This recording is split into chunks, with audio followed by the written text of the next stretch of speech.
Using an army to fight other countries was history. This guy managed to weaponize immigrants. He is Alexander Lukashenko, Bolivia's dictator. If you cut Princess Alexandra's IQ in half, we are in single digits. He's so dumb. He invited thousands of refugees from countries such as Afghanistan, Iraq, who were hoping to start a new life in Europe. However, this madman had other plans. He dropped all of those refugees in the forest alongside the Bolivian-Polish border and handed them wire cutters so that they could cut the border fences and enter Poland. These refugees had no choice.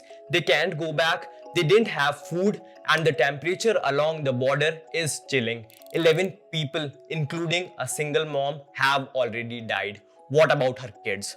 Answer it, Princess Alexandra. Who will look after the small, homeless, countryless kids? Conflict and refugee crisis happen 24/7 in Middle East. These Middle Eastern countries may skip leg day, but they cannot skip conflict and refugee crisis. Syria, Iraq, Yemen, Afghanistan, all of them have insane refugee crisis. And the dictator Princess Alexandra is taking full advantage of it in all ways possible, especially to achieve his political goals. And guys and girls, don't get me wrong. It's not like he's trying to hide anything. This guy is so shameless that he applied makeup and blush and showed up on the national television to put out a warning for the European Union to uplift the economic sanctions they have put on Belarus. Otherwise, he will create the biggest refugee crisis on the face of the earth, with even allowing visa-free entries from a lot of disturbed areas across the globe. This is a well-known slogan in the EU at the moment. The world may be a global village, but individual nations are houses, and you don't invite everyone in your houses. The process is simple.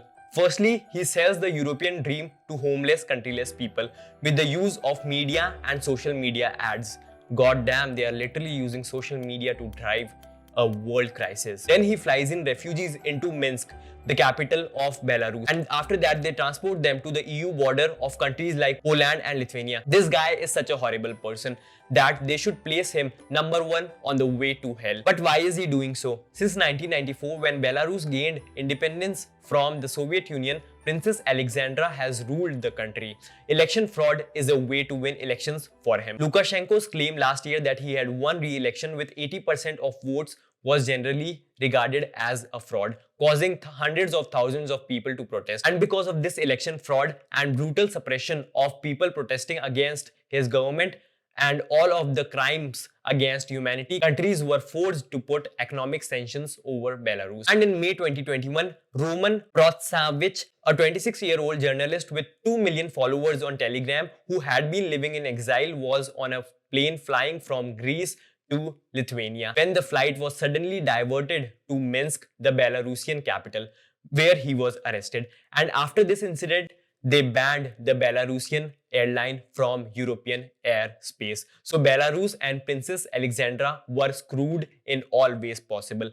Economy was already going down. Belarus is a landlocked country, so hardly any sea trade, and then the banning of its airline from the EU airspace. And this is where he decided to retaliate and take revenge. That is why he weaponized the migrants. Princess Alexandra Lukashenko desperately wants to bring the EU to a negotiating table over sanctions imposed, and he also wants recognition. Artop Sheribman, a political analyst based in Minsk and a scholar at Carnegie Endowment for International Peace, told Vox that he actually threatened to do this for many years, long before the political crisis of 2020. Every time the EU criticized him, every time the West criticized him, he came back with the same chain of argument. You don't appreciate me? That I am defending you from the illegal migrants, I am defending you from drug trafficking, and I am guarding your eastern border. And you are not grateful. This shows that it is a man-made refugee crisis, and this dictator is supported by Russia. He is a close ally. In August, the number of migrants passing through Belarus increased drastically, with the majority of them being Afghans. The crisis has seen a flood of visitors from Iraq and Syria in the last month. According to the article in the New York Times, approximately 4,000 migrants are camping near the Polish borders, with a total of 20,000 migrants across the Belarus area. Even while the numbers are minor in comparison to the millions who have escaped Syria or the millions who have been forced out of Myanmar, Europe's migrant politics is so unpredictable unacceptable that even a small group can cause major tensions, as we are seeing now. And the current right-wing governing party in Poland has long called non-European migrants a threat to Polish culture. And its response to the current crisis has been very aggressive and heated, as it was predicted by a lot of geopolitical experts. Poland describes the condition as an attack by Belarus and has deployed thousands of troops and the forces to keep migrants out. In 2015 and 2016, more than 1 million people from Syria came into Europe. At that time, some countries like Germany welcomed migrants, while other countries, including Poland, refused to accept more than a few. 6 years ago, this caused clashes in the EU leadership. But at that time, there was no danger that the issue would develop into an armed conflict. But now, no one is offering to take up migrants, even as they suffer from life-threatening conditions. The EU is united behind Poland, which is portraying itself as the first line of defense from this man-made migrant crisis. International accords define refugees as people with real fears of violence and give them a right to asylum. For many people, the representative governments in Iraq, Syria, Afghanistan still are a major threat.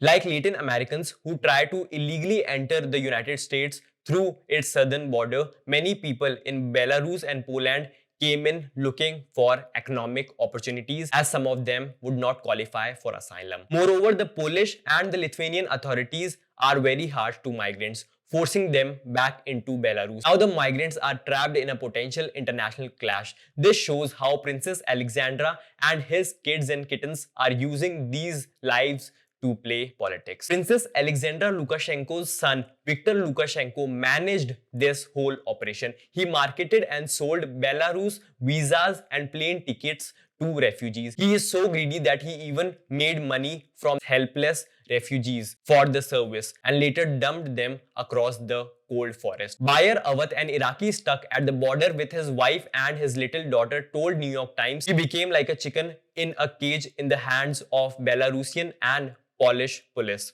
One of them won't let us go back to Minsk and the other won't let us in. Belarus is playing with us in any way they want. Moreover, the Polish authorities are engaged in cat and mouse game with migrants along the roads and dirt tracks through the jungle of the border.